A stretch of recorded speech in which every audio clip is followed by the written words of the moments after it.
कहा था कि एक एंटिटी की एक से ज्यादा कैंडिडेट कीज हो सकती हैं। लास्ट एग्जांपल में हमने देखा था कि एसआरएन भी आपकी एक कैंडिडेट की था।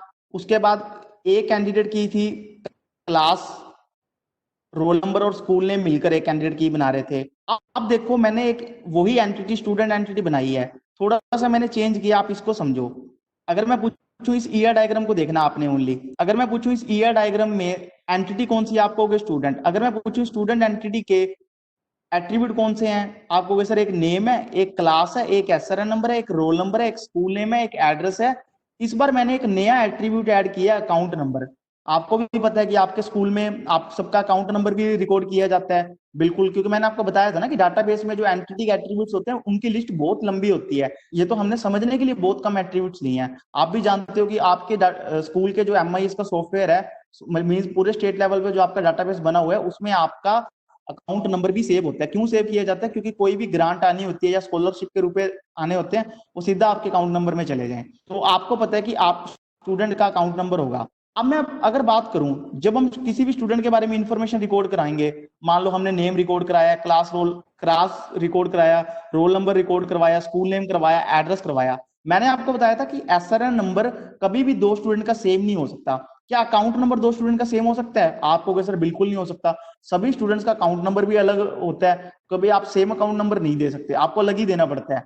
तो अगर मैं पूछूं आपके इस एग्जांपल में कितनी कैंडिडेट की हैं, मैंने यहाँ पे लिखा है ना कीज। अगर मैं पूछूं आपके इस एंटिटी की कितनी कैंडिडेट की हैं, आप कहोगे सर एक कैंडिडेट की तो एसआरएन है, जिसके बारे में हमने लास्ट स्लाइड में बात करी थी, क्योंकि वो तो रहेगी रहेगी, एसआरएन तो यूनिक होता है। फिर दूसरी बात, स्कूल नेम, क्लास और रोल नंबर, ये भी कैंडिडेट की है। मींस ये तीनों एट्रीब्यूट मिलकर भी एक कैंडिडेट की बना रहे हैं। लेकिन इस एंटिटी में मैंने अकाउंट नंबर जो ऐड कर दिया, एक नया एट्रीब्यूट, वो भी आपका कैंडिडेट की बन गया। क्यों कैंडिडेट की बन गया? क्योंकि वो भी यूनिकली आइडेंटिफाई रिकॉर्ड को कर पा रहा है। क्यों कर पा रहा है? क्योंकि कभी भी दो स्टूडेंट का अकाउंट नंबर हम सेम नहीं एंटर कर सकते, हमें अलग अलग अकाउंट नंबर ही एंटर करना पड़ेगा।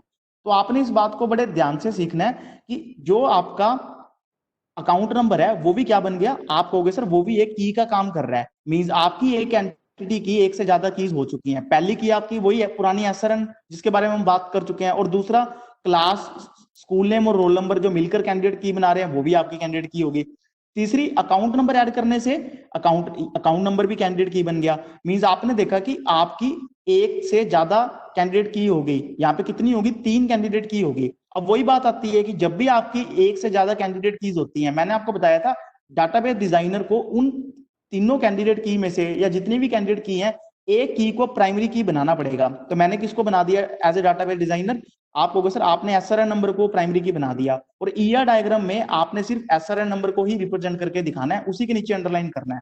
मैंने लिखा है ओनली एसआरएन को अंडरलाइन किया है, क्योंकि हमने एसआरएन को प्राइमरी की मानना है। जिस जोन सी कैंडिडेट की को आप प्राइमरी की मानते हो, आपने ईयर डायग्राम में सिर्फ उसी को अंडरलाइन करना होता है। अब आप कहोगे सर ये तो सेम ही एग्जांपल था लास्ट वाला।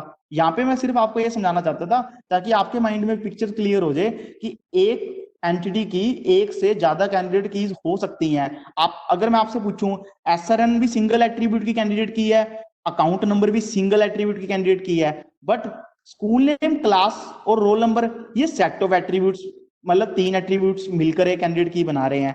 तो आपकी अलग अलग टाइप की 1 2 3 कितनी भी कैंडिडेट की एक एंटिटी की हो सकती है, उन्हीं कैंडिडेट की में से हम एक को प्राइमरी की बना देते हैं। मैंने इसमें एसआरएन को प्राइमरी की बना दिया, और ईयर डायग्राम में आपने सिर्फ प्राइमरी की को अंडरलाइन करना होता है। इसके आगे का नेक्स्ट स्लाइड में